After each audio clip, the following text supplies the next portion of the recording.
¿Les ha pasado que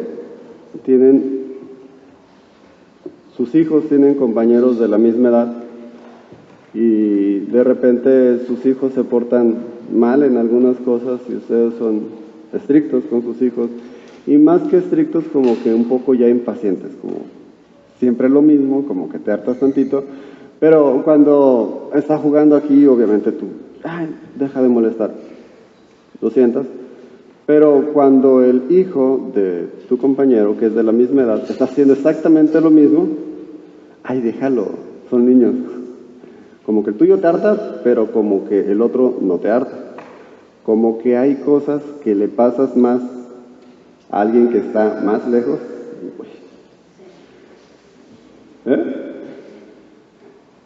Pero como a quien está más cerca, como que no. Bájale tantito, Paco, porque le tengo que hablar bien despacito.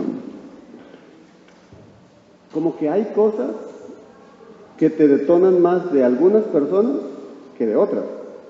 Como que hay personas que te prenden más que otras, aun cuando hacen lo mismo. ¿Por qué será que cuando mi esposa hace ciertos comentarios, para mí es un poquito más molesto que cuando lo hace la esposa de Hugo? Porque la esposa de Hugo sí puede hacer ese comentario, pero cuando lo dice mi esposa yo pongo mi cara. ¿No será que su comentario tiene algo más que solo su comentario, o que yo veo en ese comentario algo más que no veo? ¿O no será que su comentario, o lo que el niño hace, o lo que alguien que está cerca de mí me genera, que no me genera lo que hace alguien más? Como que el pecado, o como que un niño intranquilo, que es mi hijo, como que mi mamá con sus comentarios, como que me despiertan algo más. Hoy vamos a hablar de un tema muy importante en nuestro crecimiento como hijos de Dios. Hoy vamos a hablar un poquito acerca de la idolatría.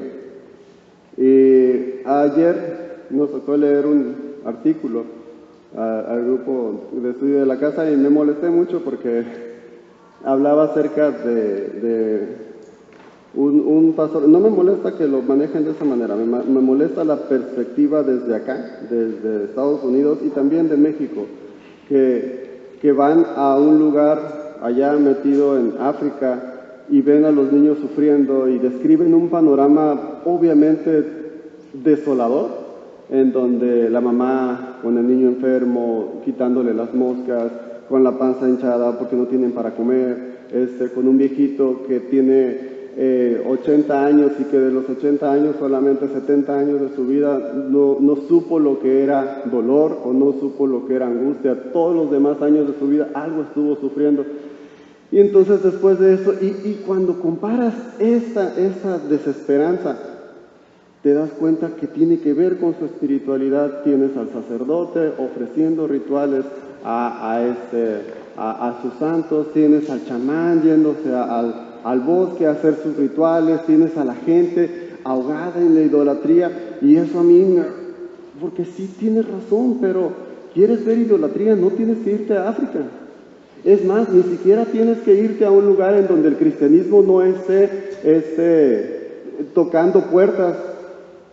Puedes empezar por tu casa, puedes empezar por tu vida, puedes empezar por la iglesia, puedes empezar por tu ciudad, puedes empezar, incluso los estadounidenses que pregonan ser cristianos, puedes empezar por una sociedad que está tan distorsionada que un niño puede agarrar un arma y se mete al salón de clases y empieza a matar compañeros.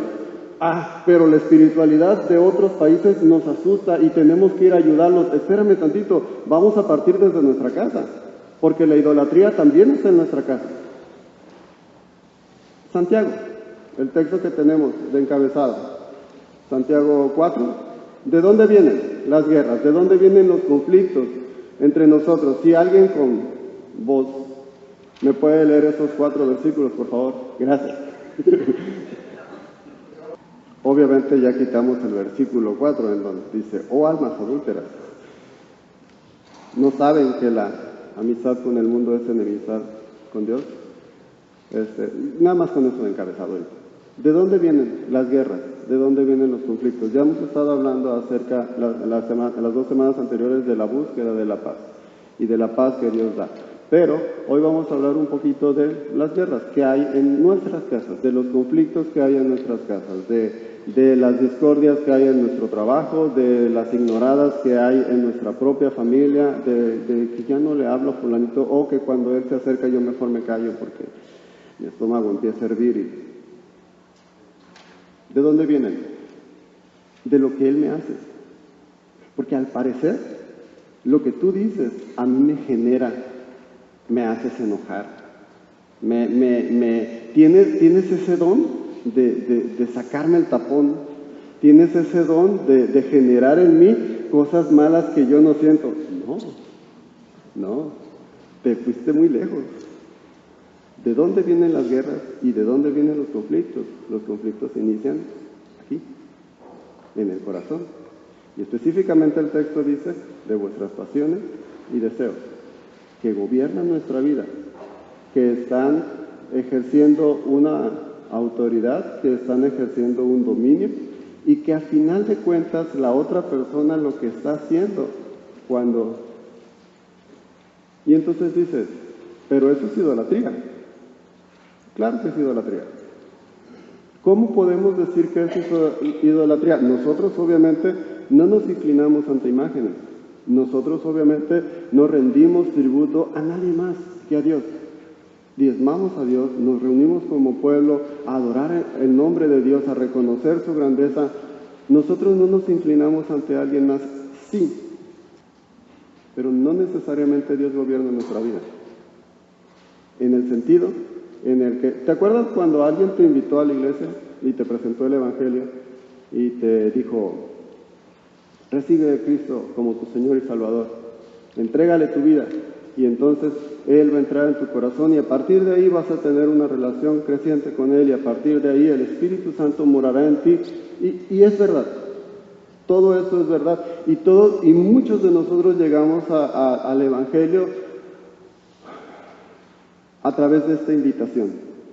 A lo mejor te presentaron los 5 puntos calvinistas y con eso ya te llamó la atención y te enganchaste. A partir de ahí empezaste a crecer.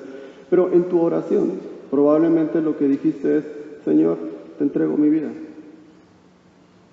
No sé si has llegado a Telcel y te ofrecen un teléfono con muy buenas comodidades, solamente que firmas un contrato. Y claro que lo firmas, porque pues está bien fácil, o sea, y es a 18 meses o a 12 meses, y entonces te comprometes, oiga, por favor, ¿me podría dejar de estar hablando? Porque todo el tiempo me están hablando y hablando. Señor, está en su contrato. Nomás que no lo leyó, nada más que no se dio cuenta, porque como usted estaba tan interesado en ya recibir el beneficio, y de repente le dices a Cristo, te entrego toda mi vida, y hay un cambio en tu vida. Y hay una circunstancia específica que en ese momento te está consumiendo y tú se la entregas a Dios y Dios empieza a obrar en tu corazón. Pero en la medida en cómo vas estudiando, porque el problema que tenías es que estabas muy acongojado porque tu mamá acababa de morir y te sentías que estabas desesperado, te dijeron, ¿sabes qué? En Cristo hay esperanza, encuentras esperanza y consuelo en Cristo y entregas esa parte de tu vida y Cristo empieza a sanar esa parte de tu vida. Nada más que después de eso empiezas a estudiar que tienes que perdonar como Cristo te perdonó. A tu prójimo que tanto aborreces. Ok, cuando tú tomas esa parte de tu vida que tú no la habías considerado cuando le entregaste toda tu vida a Cristo, te das cuenta de que tú le habías dado a Cristo solo una parte de tu vida. Y ahora le tienes que dar esta otra que acabas de descubrir. Y se la tienes que entregar para que Dios empiece a obrar en ella y a sanar tu corazón. Y entonces tienes que empezar a obedecer en cosas en las que, pues a ti no te dijeron que tenías que comprometerte. O sea, tú nada más le entregaste tu vida, tú no le entregaste tus ídolos, tú no le entregaste tus rencores, en ese momento nomás le entregaste tu dolor. Pero resulta de que después te empiezan a enseñar en la iglesia que también le tienes que entregar tus dones, tu tiempo y vivir para Él. Y que tus decisiones tienen que ser basadas en lo que Él quiere de tu vida. Y entonces dices, pues ¿hasta dónde abarca eso? Abarca toda nuestra vida. Tú le entregaste tu vida, lo que no sabías es hasta dónde abarcaba toda tu vida. ahora que estamos entendiendo que nuestra vida le pertenece a Dios, resulta que hay una resistencia porque yo sí te quería entregar, pero algunas cosas, no todo. ¿Cómo sé que no te quiero entregar todo? Es un muy buen estudio en nuestra vida. Conflictos. ¿Por qué peleas? ¿Por qué te enojas? ¿Por qué luchas? ¿Por qué estás dispuesto a tomar a aquella persona que has declarado que es la mujer que amas, o el hombre que amas, o con quien vas a compartir tu vida, o aquel ser que en algún momento cargaste y dijiste, esto es lo más maravilloso que Dios me ha regalado, pero ahorita es el objeto de mi ira? Ahorita lo quieres ahorcar, ahorita es alguien insoportable. ¿Cómo cambia una persona de ser ese objeto de amor en alguien aborrecible? ¿Cómo aquel hijo que cuando ve a su padre, lo ve específicamente la hija, cuando ve a su papá así con sus ojos y lo abraza y es su todo, y cuando el hijo llega con la mamá es el todo, y de repente deja de ser el todo? Y no solo deja de ser el todo, sino que ahora se va del otro lado. Porque ahora no te aguanto, porque ahora no quiero tus reglas, porque ahora no quiero que gobiernes mi vida, porque no quiero que te metas en ella, porque por favor cierra la puerta de mi cuarto. ¿Cómo hacemos ese intercambio si era la misma persona? Porque hay intereses y hay deseos. Y pasa algo muy interesante. Y me gustaría hablar de Santiago. Si Santiago habla acerca de deseos desordenados, no necesariamente habla de deseos pecaminosos. En el sentido de, hay deseos que por el simple, la misma naturaleza del deseo es pecado. Por ejemplo, algún ejemplo de un deseo que es pecado, si alguien me puede decir. El deseo de venganza es pecado, la ira es venganza. ¿Qué otro pecado? ¿Qué otro deseo podemos definirlo como un deseo que solamente por sentirlo, solamente por desearlo, estamos pecando delante de Dios? Por lo menos dos, dice Jesús específicamente, mas yo os digo que si ustedes codicias a la mujer, no necesitas cometer adulterio. Si tú codicias a la mujer, dice Cristo, ya estás cometiendo adulterio. ¿Qué otro pecado? ¿Qué otro sentimiento? ¿Qué otro deseo? Solamente por... Cuando aborreces a tu hermano. Ustedes escucharon que se dijo, no matarás, mas yo os digo que cualquiera que aborrece a su hermano es culpable delante del tribunal. Y es culpable delante del juicio de Dios. ¿Por qué? Porque Cristo se va más al corazón. Porque de ahí nacen todos los pecados. Porque de ahí nacen todos los conflictos.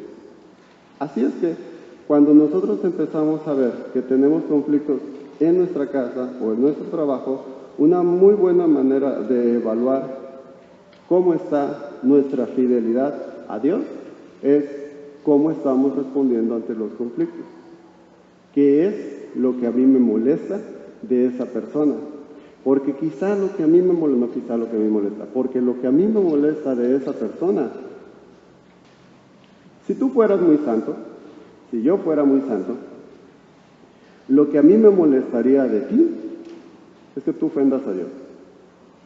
Lo que a mí me molestaría de ti es que cuando tú hablas, utilizas tu boca con fines distintos a los que Dios ha establecido. Lo que a mí me molestaría de ti es que tomes el nombre de Jehová tu Dios en vano.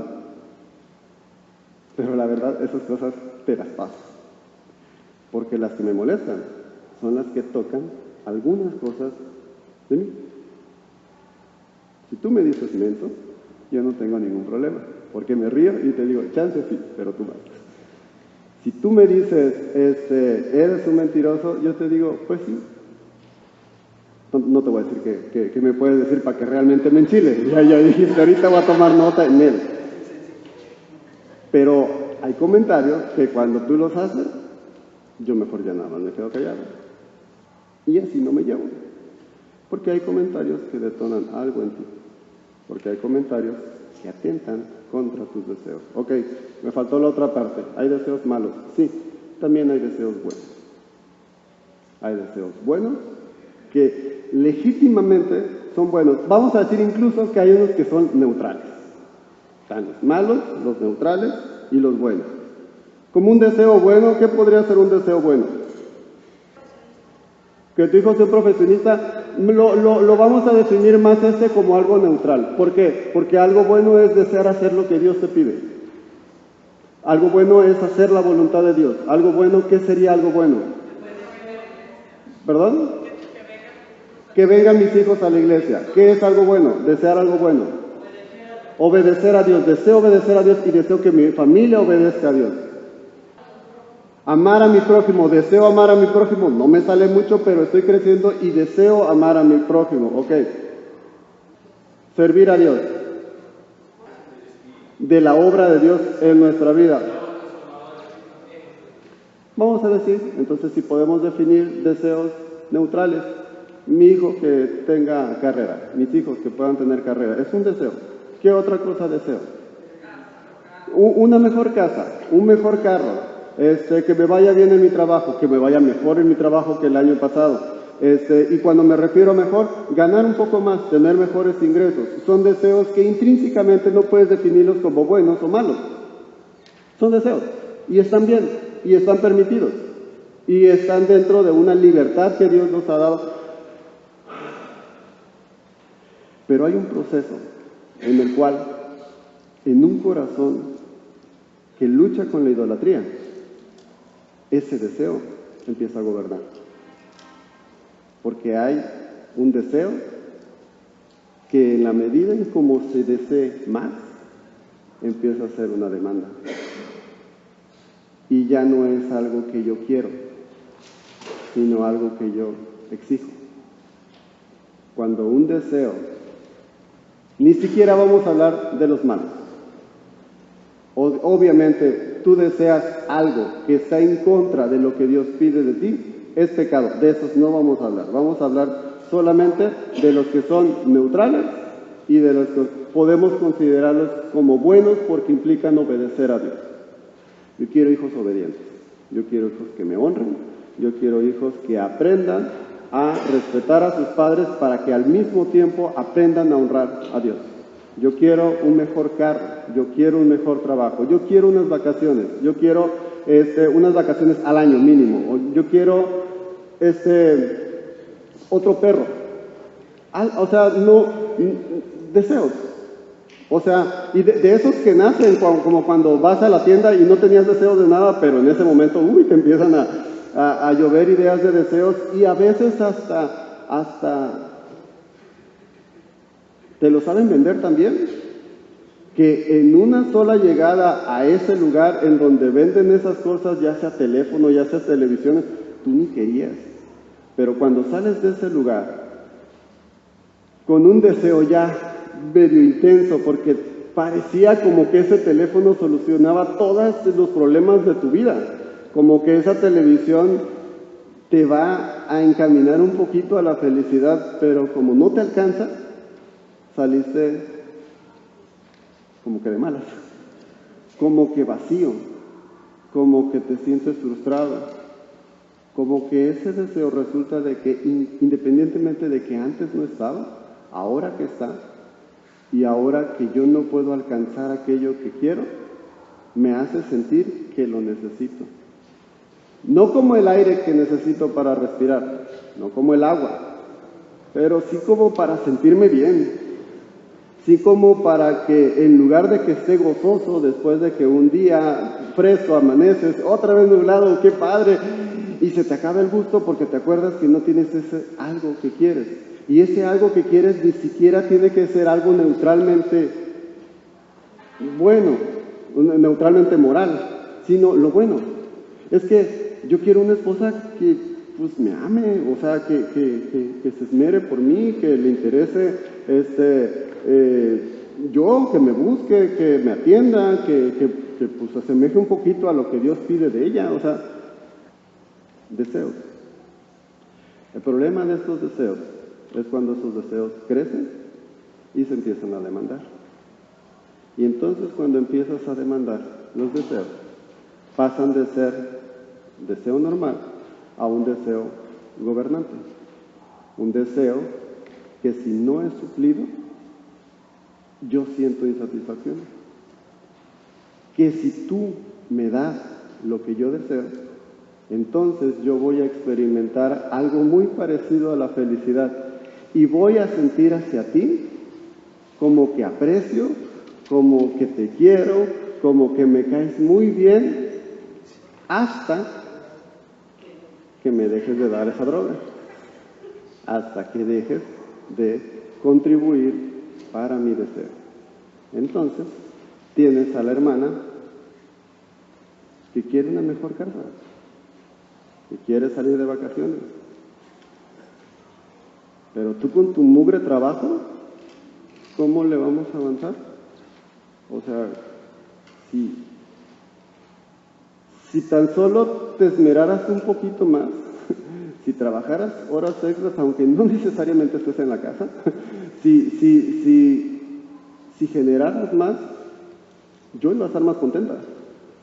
Yo iba a estar más satisfecha porque a final de cuentas, entonces, tienes deseos que a final de cuentas se vuelven en una demanda y después de eso sigue todavía metiéndose más y más.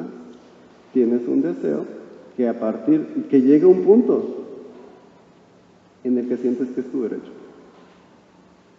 Te corresponde. Te corresponde porque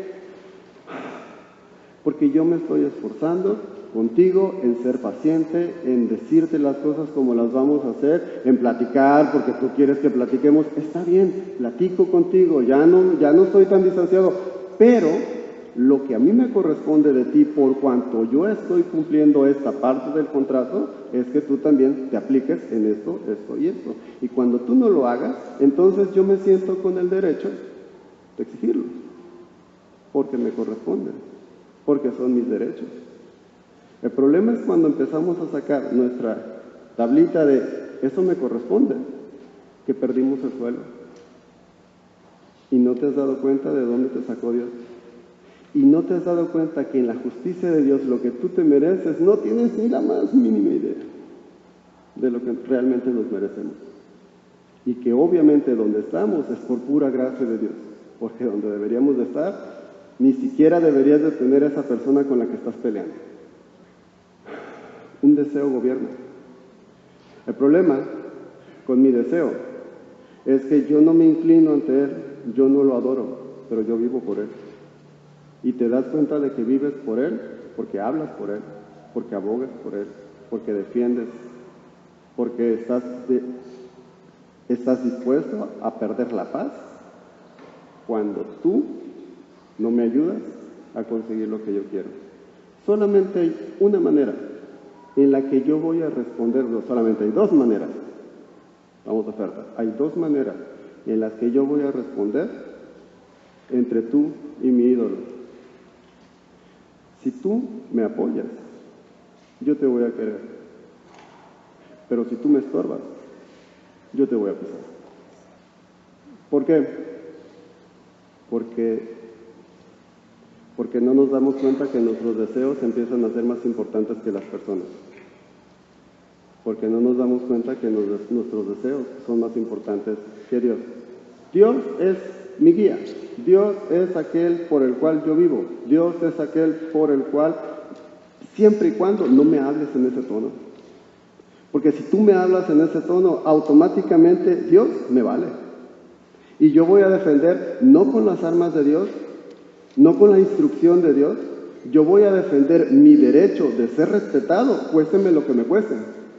Y de un deseo legítimo de sentir honra por ti, yo estoy dispuesto a hacer cosas ilegítimas por tomar ese derecho que me corresponde. Y entonces puedes tomar algo legítimamente bueno como el deseo de que mi hijo me honre, que mi hijo conozca el amor de Dios y que me ame a mí y que ame a Dios, pero cuando mi hijo no experimenta, no ejerce ese amor hacia mí, cuando te llegue esa frasecita de voy a hacer que me respetes, aunque sea lo último que haga, ya te fiaste. Porque el conflicto empezó en tu corazón. Cuando tú deseaste tanto algo que estás dispuesto a hacer lo que sea, que obviamente implica lo que Dios no te pidió que hicieras, para alcanzar lo que tú quieres alcanzar. Así es que cuando tú te topas con una persona que es muy probable que esté muy cerca de ti en tu casa o en tu trabajo, podríamos empezar evaluando qué es lo que de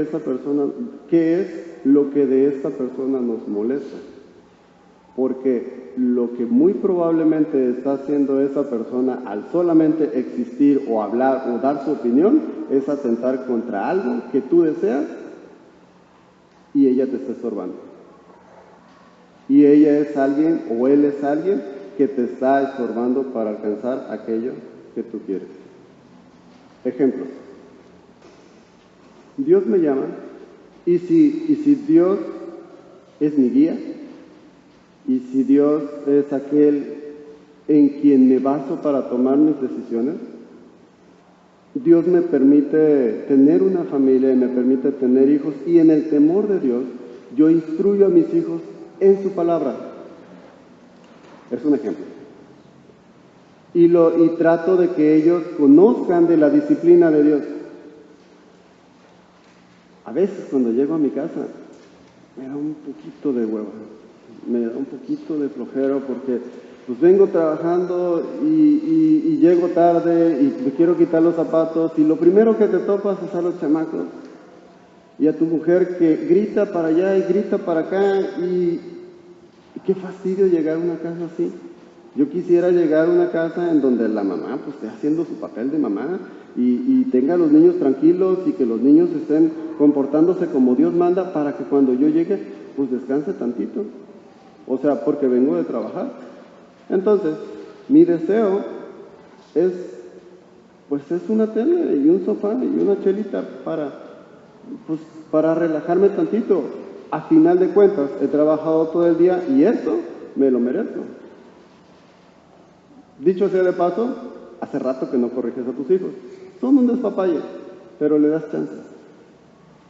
Hoy no se portaron más mal que otros días. Hoy se portaron promedio, el nivel promedio. O sea, un desastre.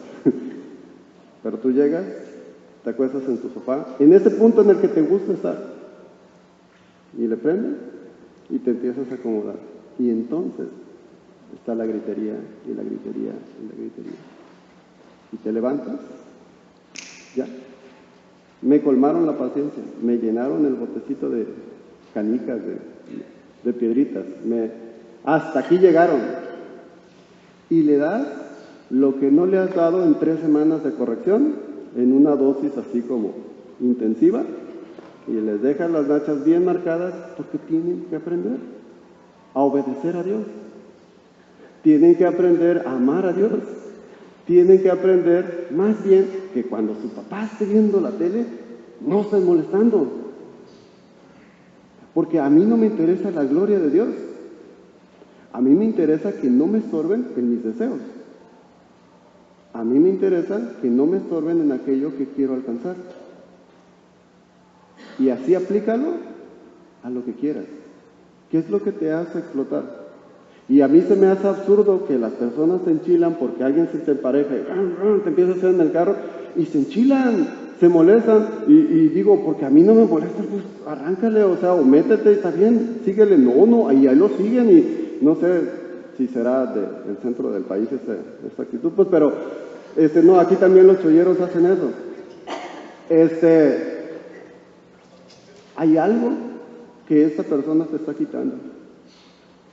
Y muy probablemente tenga que ver con tu soberbia, de que no quieres que nadie te diga nada, que nadie te estorbe en lo que estás haciendo. ¿Cómo puede algo tan absurdo despertarte un enojo así? ¿Cómo puedes empezar a decir mentadas y desearle? Ni siquiera lo conoces, ni siquiera sabes cuáles son sus intenciones. ¿Cómo llegaste al punto de ni siquiera conocer a esa persona y ya lo aborreces? Y si se te llega a emparejar, ojalá que voltee para que yo le pueda hacer todo lo que él necesita saber de mí. Porque hay algo que te quitó. Porque tú tienes un deseo. Y porque esa persona te estorbó. Y el problema es que empiezas una guerra con tu familia, empiezas una guerra por el testamento, empiezas una guerra porque no quieres perdonar, empiezas una guerra porque hace mucho tiempo te miró muy feo y tú te quiso saludar en la iglesia y a partir de ahí empezaste a generar más y más rencor. ¿Sabes? Esto nos lleva a corazones dolidos, a corazones desesperanzados en el perdón y en la reconciliación. Nos lleva a corazones que sienten que acumulan rencor, que tienen resentimientos. Y podemos estar acumulando todo esto. Y no sé si te ha pasado. Ayer hice un ejercicio con mi perro, porque lo hice enojar tantito. Y después de que lo hago enojar, mi perro es un pitbull. Y lo tengo que sentar y lo empiezo a sobar. Y lo tengo que hacer que se calme, porque no tengo que hacerlo enojar, porque tengo niños en la casa, porque a veces llegan compañeros, porque los del grupo pequeño le tienen miedo. Y es que el perro es un monote, o sea, no tiene que acercarse con malas intenciones, pero si huelen el miedo ya chafeaste porque te da miedo. Entonces yo lo empiezo a acariciar porque yo no quiero que se enoje. Los pitbull tienen un problema muy serio. Si el pitbull se enoja, el pitbull no se regresa su coraje. El pitbull se enoja, está bien, se le pasa. Cuando se vuelve a enojar, no parte de que empieza a enojarse, no. Cuando se vuelve a enojar, parte de donde se enojó la próxima vez y para adelante. Y entonces, en el siguiente enojo, no parte de empezar a enojarse, sino que parte de la última vez que se enojó y ahí para adelante. Qué feo vivir así, ¿verdad? Qué feo ser un pitbull. ¿No te parece, familia? Y no quiero ofender, pues. Pero ¿no te parece como que cuando estás en un conflicto y lo dejas a medias y hay intereses de por medio y hay deseos que son estorbados de por medio y es esa misma persona que te vuelve a hacer exactamente el mismo comentario, no te empiezas a enojar? Traes todo el historial y partes desde el último enojo que tuviste y de ahí para adelante y de ahí lo que se acumule. Y el problema de esto es que a final de cuentas lo que estamos haciendo es, yo voy a defender lo que quiero, cuésteme lo que me cueste, y Dios no necesariamente es lo que quiero. El problema de la idolatría es que es tan sutil que puedo ser cristiano, que puedo pregonar que amo a Dios, que puedo pregonar que conozco a Dios, y no estoy diciendo que no sea así. Y no estoy diciendo que no seas cristiano, lo que estoy diciendo es que a pesar de que conoces a Dios, tenemos esta tendencia a cambiar la gloria de Dios por algo más.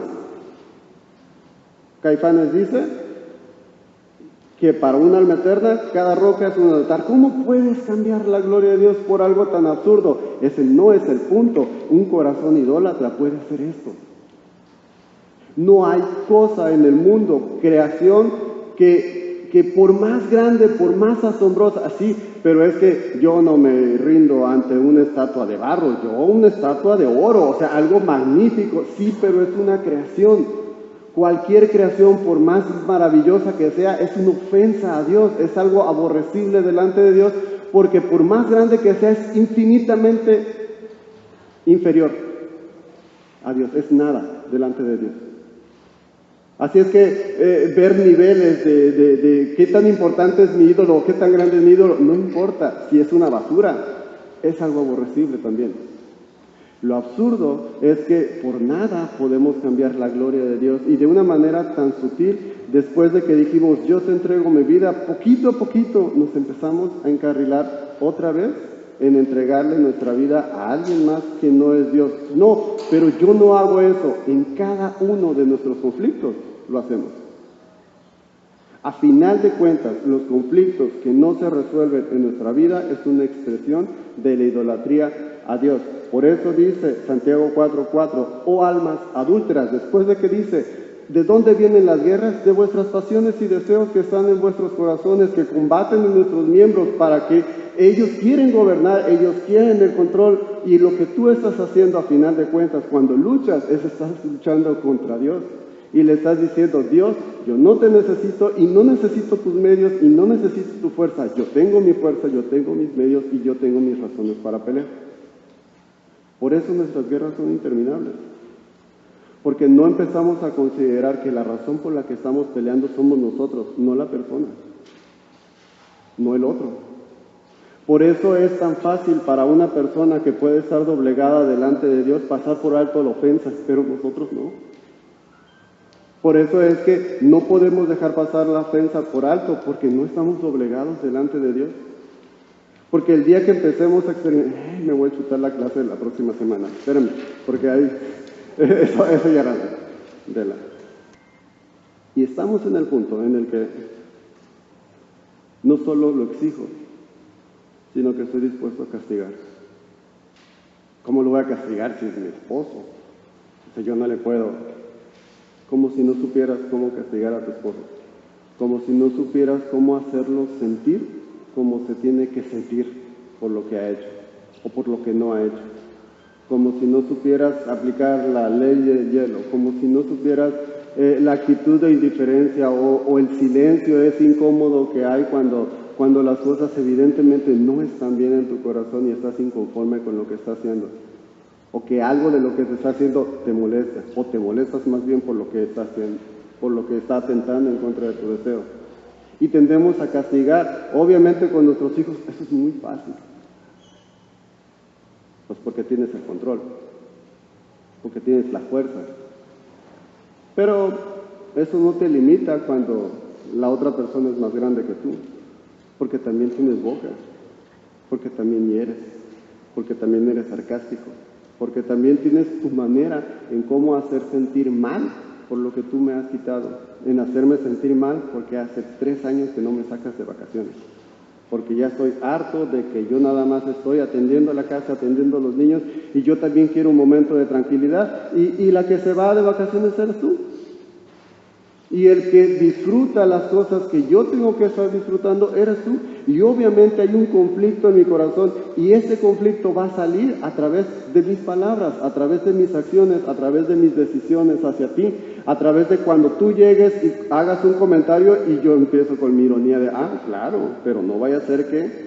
Y sabes castigar. Sabes hacer sentir cuando tus deseos es pisoteado. Lo que me gustaría que empezáramos a considerar ahorita es que cuando tengas la habilidad de hacer esto, lo que te confrontes no es lo que la otra persona está haciendo, sino lo que la otra persona está atentando en contra tuya. Porque lo que deberíamos de estar luchando ahorita es por encontrar qué es aquello que gobierna mi corazón, por lo cual yo estoy dispuesto a luchar en contra de él. Y le empezamos a escarbar. Y empezamos a encontrar cosas muy feas. Hay un texto, no está en sus materiales, hay un texto que está Segundo de Reyes 17:41. Si alguien lo puede buscar, por favor. Segundo de Reyes 17:41. Reyes fue escrito, me gustaría en mi contexto para escuchar el versículo. Reyes fue escrito con el propósito de que el pueblo de Israel entienda por qué está en el exilio. El libro de Reyes es la historia de los fracasos del pueblo de Israel tratando de instituir un rey por el que quitaron a Dios. No sé si se acuerdan. ¿Queremos un rey? Ok, Dios les dio un rey y a partir de ahí viene una historia. Esa historia la cuenta Samuel. Pero Samuel es otra historia. Porque a final de cuentas Samuel era para hablar acerca de la legitimidad del reinado de David. Reyes no. Reyes es para decirle, los lectores de Reyes estaban en el exilio. Estaban o en Babilonia o estaban en Asiria. Ellos fueron los primeros lectores de este libro. Y entonces lo que este libro tenía propósito era decirles, ustedes están aquí por culpa de sus padres.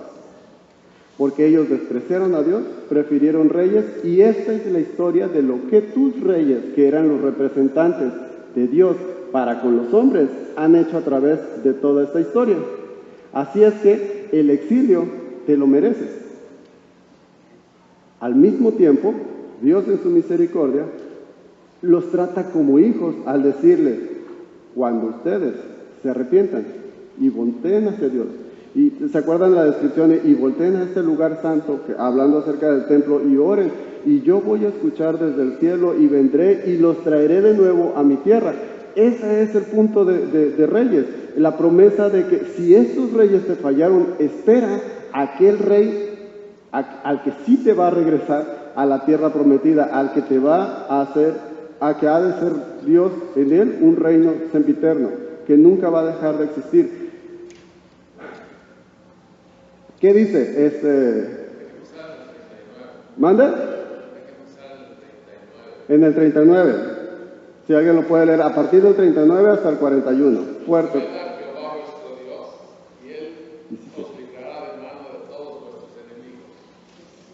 Pero ellos no escucharon, antes hicieron según su costumbre antigua.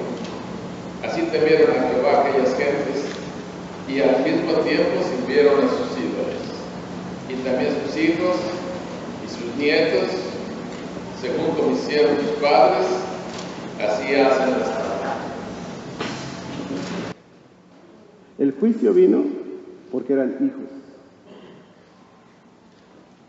Porque eran hijos y servían a Dios y servían a sus ídolos. Porque adoraban a Dios en el templo y... ¿sí?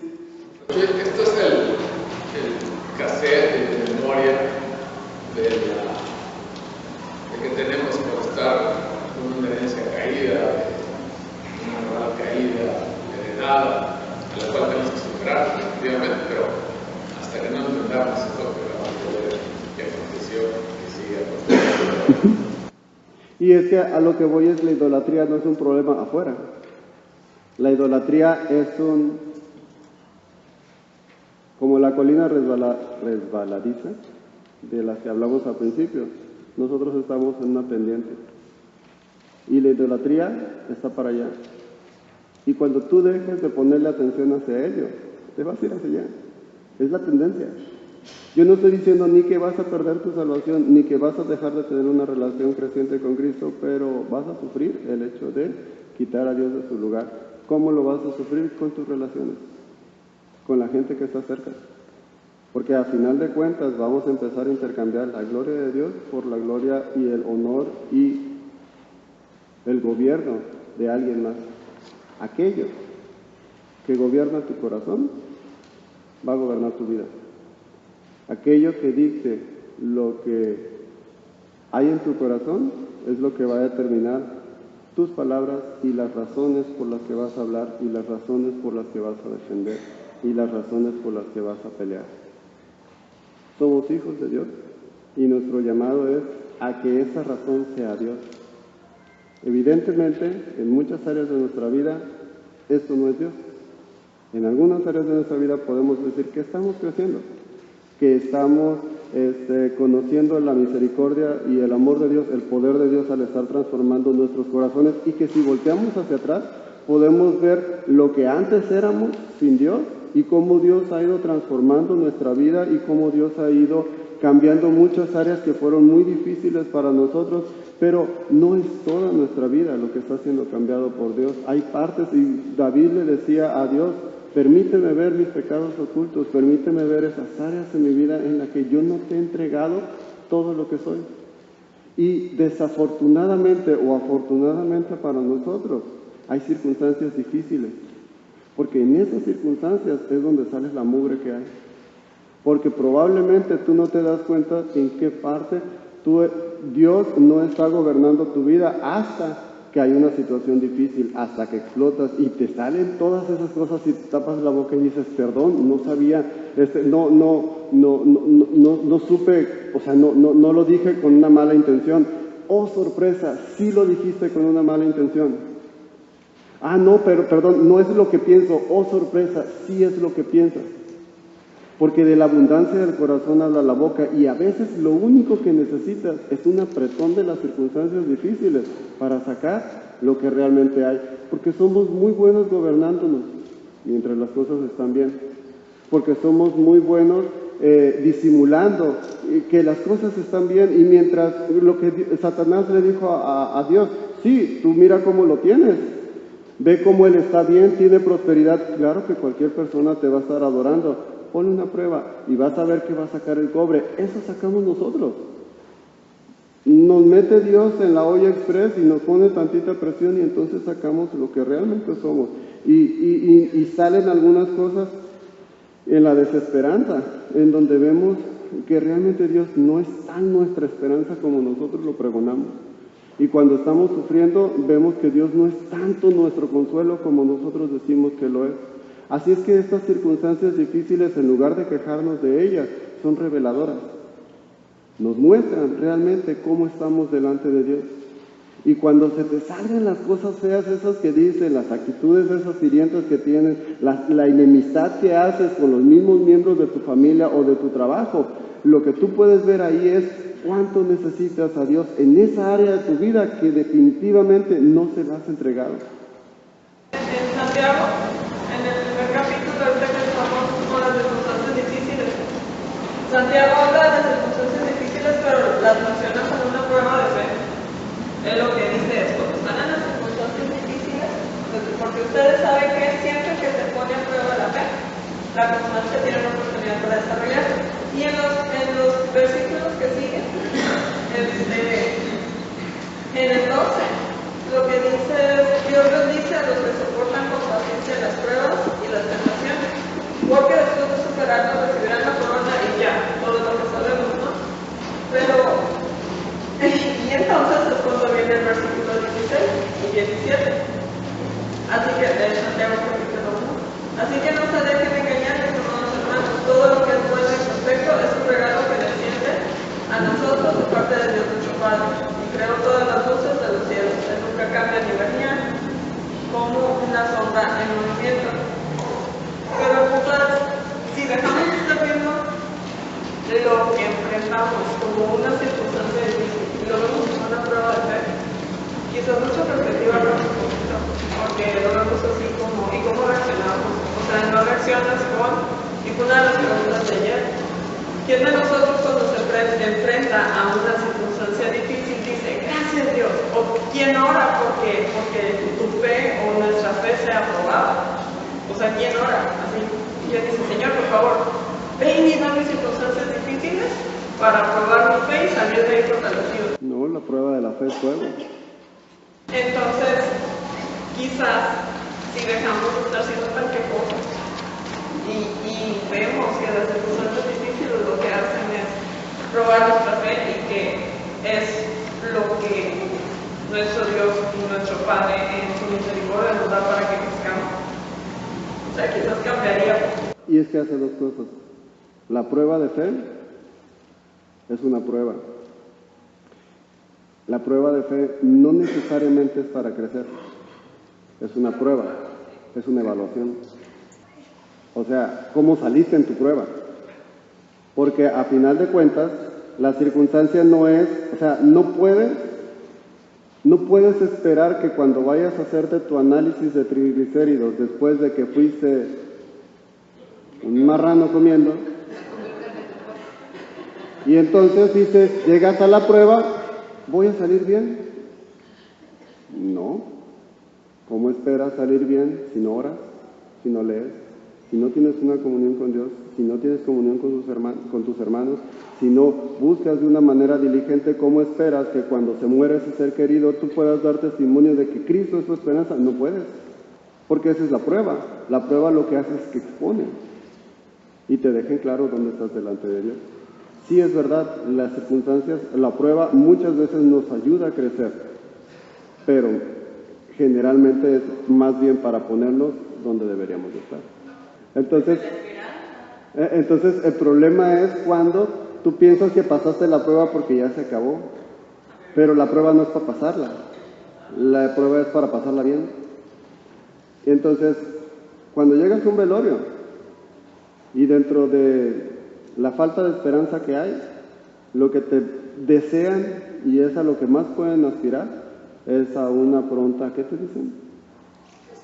Resignación, porque lo vas a pasar. Y eso no tiene nada que ver con que tú tienes la esperanza en Cristo, de que en la próxima vida probablemente vayas a ver a tu ser querido, de que Cristo es el Rey de la muerte, es el Rey de la vida, es aquel que tiene el poder de levantar de los muertos a quien sea. Entonces el hecho de que tú pases una prueba no te hace crecer. No es más santo aquel que ha sufrido más.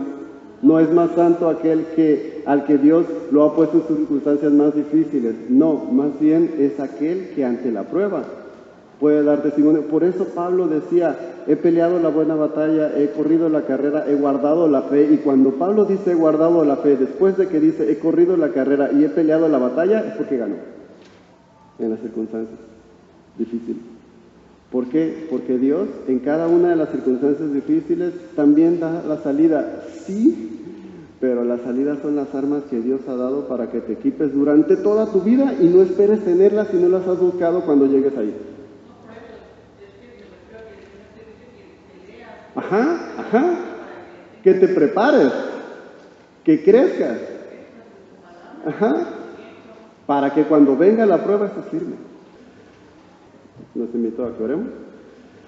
Bendito Padre Celestial, te alabamos porque podemos esperar de ti tanto el conocimiento, tu verdad, tu instrucción y también la razón por la cual tú nos pides una vida en obediencia, una vida en devoción hacia ti. Permítanos, Señor, no solo decir que tú eres el centro de nuestra vida, sino luchar y trabajar y ser responsables y diligentes en que tú lo seas, Señor, en que reconocemos que tú eres soberano, reconocemos que tú tienes en control todas las cosas. Permítenos, Señor, doblegarnos delante de esa soberanía. Permítenos, Señor, que nuestro deseo de amarte, que nuestro deseo de servirte sea una expresión viva en nuestro diario andar, en nuestra manera de vivir. En el nombre de Cristo Jesús oramos. Amén.